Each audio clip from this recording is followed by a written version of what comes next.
This is a chapter 12, Chemical Analysis.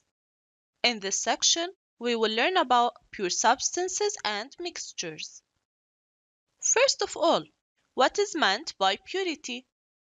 We usually refer to some products in our everyday life as being pure.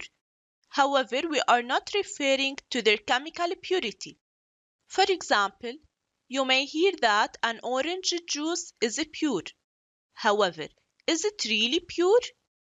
Actually, in advertising a product, pure is taken to mean that there's nothing added to it, and that this is its natural state. So, for example, when we say pure orange juice, this means that this juice comes from freshly squeezed oranges.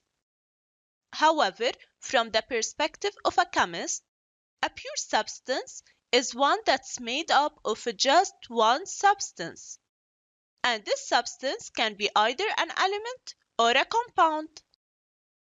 So, for example, you can have a pure water, H2O. So this is a pure compound. It only contains water molecules, H2O molecules. How to analyze pure substances and mixtures? To identify pure substances, we can use melting points and boiling points.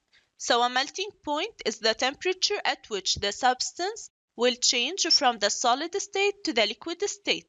On the other hand, the boiling point is the temperature at which the substance will change from the liquid state to the gaseous state. In this figure over here, we have a test for water.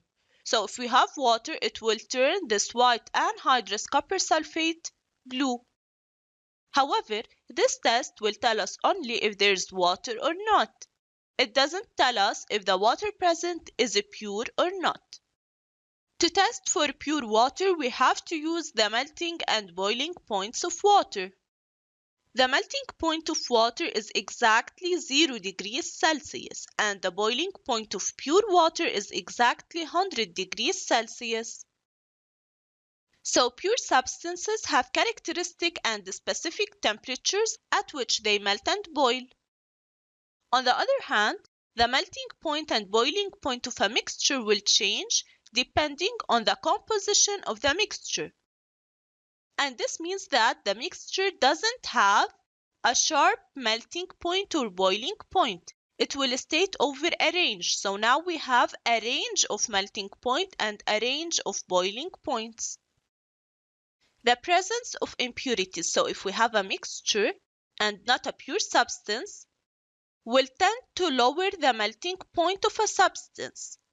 So, for example, if this water isn't pure, it will melt at a temperature lower than 0 degrees Celsius.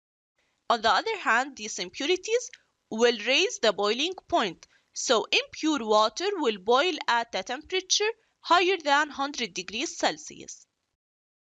The size of the difference from the fixed point of a pure substance depends on the amount of any impurities mixed with it. So the purer the compound is, so the less impurities we have, the narrower the melting point range. So that's how we use melting and boiling points to identify if a substance is pure or not.